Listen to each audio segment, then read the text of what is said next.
Olá, colegas servidores e estudantes do Instituto Federal de Mato Grosso.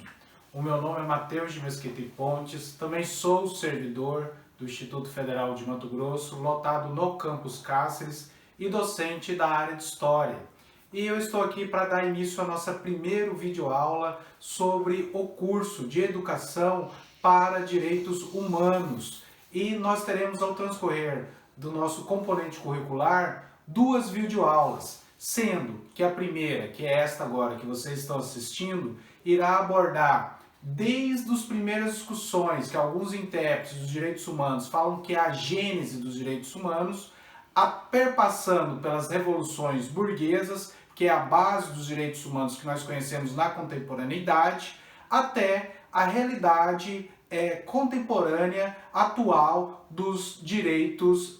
humanos. Iniciando a nossa discussão, para muitos intérpretes de direitos humanos, desde o Código de Hammurabi, há cerca de 4.000 anos atrás, elaborados na região da Mesopotâmia, desde o período da elaboração do Velho Testamento e do Novo Testamento, para alguns intérpretes de direitos humanos, esses documentos históricos que regulamentavam ou resguardavam a memória de civilizações da antiguidade, já simbolizam parte da origem dos direitos humanos. Mas o nosso foco na discussão voltada para esse curso, para a formação de educadores e estudantes ligados às políticas de assistência estudantil, nós temos como marco referencial, assim como também boa parte dos intérpretes sobre os direitos humanos, tem-se como marco referencial a questão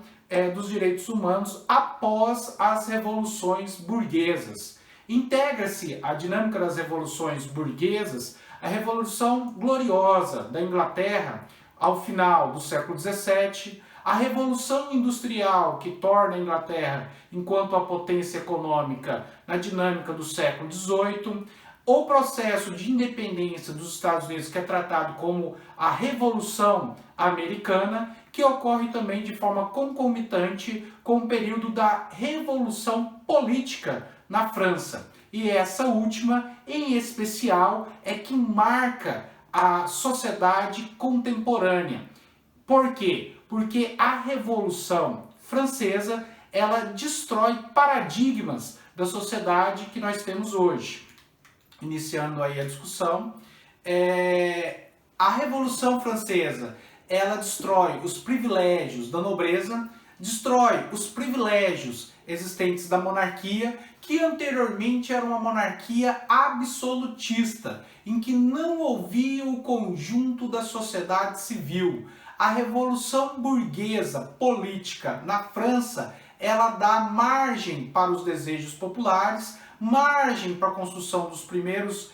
direitos sociais, e cria-se a lógica dos direitos naturais e invioláveis do homem. É claro que nesse primeiro momento, escravos, pobres, estrangeiros e mulheres são excluídos dessa lógica, dessa noção de cidadania que é elaborada na dinâmica da Revolução Burguesa francesa. E a Revolução Burguesa na França, ela também abre margem para os processos de independência do continente americano. Como já disse, o primeiro que está ocorrendo de forma concomitante à Revolução Francesa é o processo de independência dos Estados Unidos e, posteriormente, o processo de independência de próprias colônias francesas, como o caso do Haiti, que também é um processo revolucionário muito importante, e o processo de independência da América Espanhola e da América Portuguesa, que é o nosso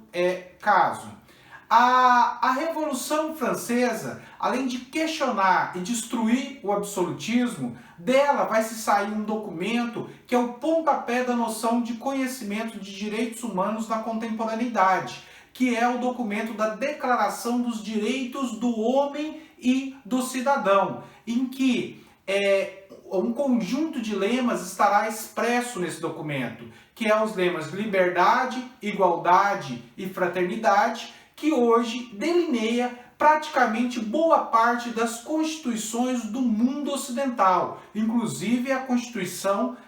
brasileira. Para além disso, a Revolução Burguesa ela quebra os privilégios de sangue e ela inicia uma nova estrutura de Estado, que é a do Estado laico, do Estado que não tem uma intervenção do aspecto religioso, que no caso francês era o apelo e a força que a Igreja Católica tinha perante a sociedade e na legitimidade da monarquia absolutista. A Revolução Francesa também ela inicia um processo de questionamento da escravidão comercial negra, em que o principal exemplo questionador é a questão do processo de fim da escravidão no Haiti, que era uma colônia francesa, a principal colônia que a França tinha no continente americano, e também o processo de independência do Haiti, que também está ancorado no processo revolucionário, da dinâmica do processo revolucionário francês.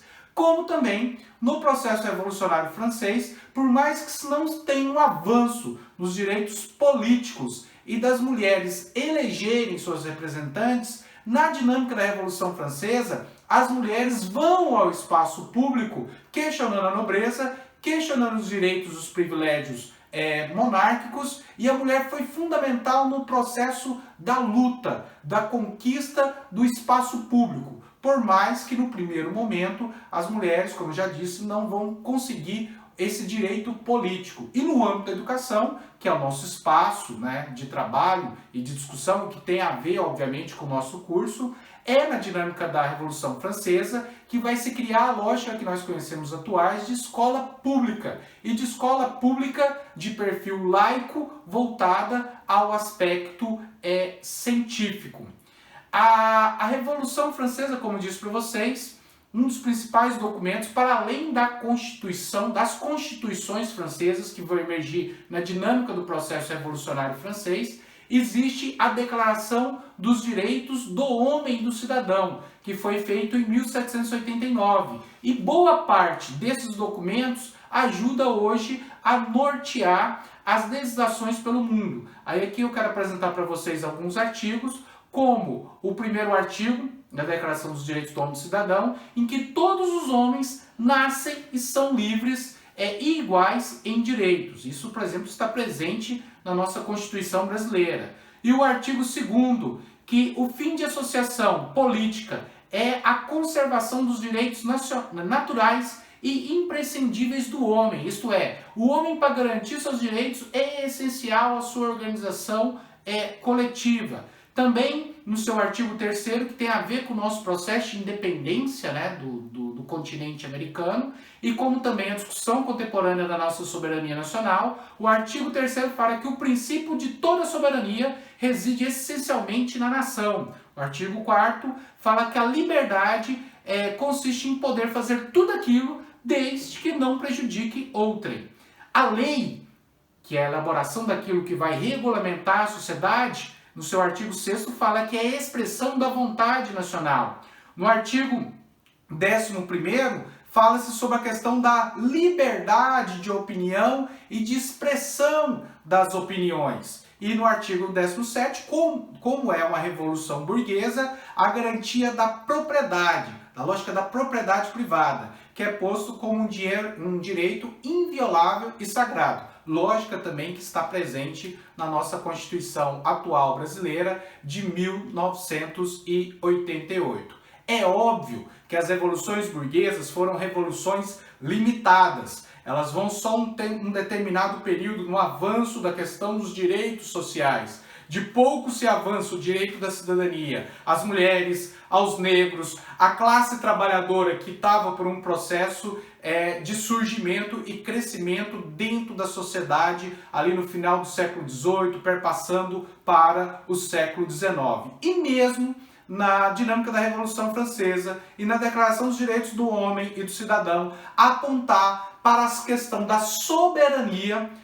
nacional. Lembrando que a Revolução Francesa foi pensada, obviamente, para o povo francês, mas ela tinha o intuito de esparramar seus ideais em escala global, mas mesmo assim, defendendo a lógica de soberania nacional, as revoluções burguesas não conseguiram evitar a dinâmica da neocolonização do continente africano e do continente asiático no século XIX, de acordo com o crescimento e a consolidação da burguesia como a principal classe detentora do poder econômico, social e cultural em escala global. E somente no século XX, nas primeiras décadas do século XX, quando a Europa sofre com duas grandes guerras mundiais, sofre com a grande crise de 1929, sofre com a ameaça de revoluções de trabalhadores, é que a burguesia começa a ceder na questão de estender direitos sociais para outros setores que anteriormente eram marginalizados. Ora, e esse temor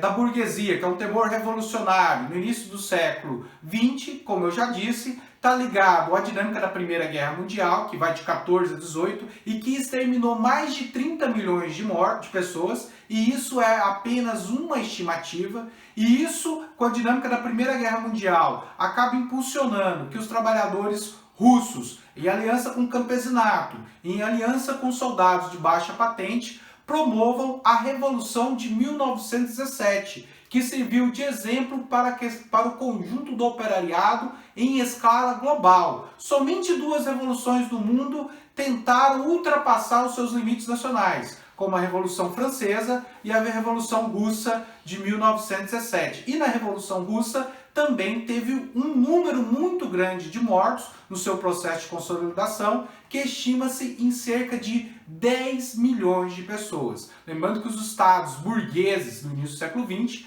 também não aceitavam a dinâmica da Revolução de 17. A crise de 29, que é uma crise de superprodução, que aconteceu também nos Estados Unidos, mostra que a dinâmica da crise social empurrou a insatisfação popular e foi necessário o Estado Nacional estadunidense ter políticas públicas de direitos sociais no intuito de evitar que aquilo que aconteceu na atual União Soviética viesse a acontecer nos Estados Unidos, que foi o chamado Programa New Deal, Novo Ideal, que ali começa a questão das primeiras legislações trabalhistas nos Estados Unidos, política previdenciária e uma política de intervenção no Estado na economia. Mas o impacto mais profundo que a humanidade viveu na dinâmica do século XX foi a Segunda Guerra Mundial, em que mais de 50 milhões de pessoas morreram. E após 1945, com o término do conflito, foi necessário em que os Estados nacionais, dirigidos pela burguesia, viessem a promover a contento novos direitos sociais e uma política de direitos humanos em escala global. E a Organização das Nações Unidas, que foi construída no intuito de garantir a paz mundial, criou uma política global no intuito de evitar conflitos sociais, revoluções de caráter operário, e evitar conflito entre os Estados-nações. E dentre esses principais documentos elaborados pela ONU e seus países signatários foi a Declaração Universal dos Direitos Humanos, em 1948. E aí, apresentando alguns artigos da Declaração Universal dos Direitos Humanos, está o seu artigo 1º, que a lógica dele está lá desde a Revolução Francesa do século XVIII, em que todos os seres humanos nascem livres e iguais em dignidade e direitos. Também resguarda que nenhum ser humano pode ser mantido em escravidão ou em processo de servidão, que todos os seres humanos são iguais perante a lei e têm direito, sem distinção de cor, sexo, devem ter a proteção, obviamente, da lei do seu Estado Nacional. Que ninguém será arbitrariamente preso ou exilado. Garante-se também o direito da liberdade de opinião e de expressão, como também da liberdade, no seu artigo 20, de organização e reunião, desde que tenha lógica pacífica. Todos esses artigos, em certo grau, também estão presentes na nossa Constituição Contemporânea Brasileira de 1988. Em seu artigo aí, 21º da Declaração Universal dos Direitos Humanos, também se prevê que todo ser humano tem o direito de fazer parte da discussão do seu governo, de forma direta ou por intermédio da eleição dos seus representantes, que todos têm o direito ao acesso ao serviço público, inclusive no aspecto da educação, e que a vontade do povo deve ser a base da autoridade de qualquer governo, que todo ser humano tem direito ao trabalho, que é essencial para a nossa lógica, tendo-se em vista que nós estamos vinculados à educação profissional, e que esse direito do trabalho tem que ser em condições justas e que deve-se ter uma proteção contra a dinâmica do desemprego, que é um tema que é muito forte hoje nos dias atuais. E no seu artigo 26º aponta que todo ser humano tem direito à instrução, isto é, direito à educação, e direito a uma educação que garanta o pleno desenvolvimento, o pleno caracterização do avanço da personalidade humana, isto é, aquilo que nós defendemos no nosso dia a dia, que é o modelo de educação integral que venha a ter uma formação holística desse ser humano. Obviamente, por mais que a Declaração Universal dos Direitos Humanos tenha emergido pós-Segunda Guerra, mas pós-Segunda Guerra inicia-se uma polarização entre as nações vencedoras da Segunda Guerra Mundial, que é os Estados Unidos, o coração do sistema capitalista, e a União Soviética, que tentava contrapor ao modelo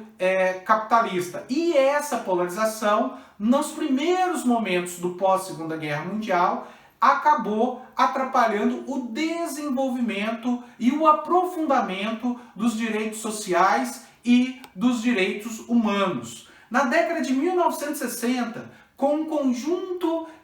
de fatos históricos e de movimentos sociais que estavam emergindo no período, como a questão da Guerra do Vietnã, como a questão da luta dos direitos civis nos Estados Unidos,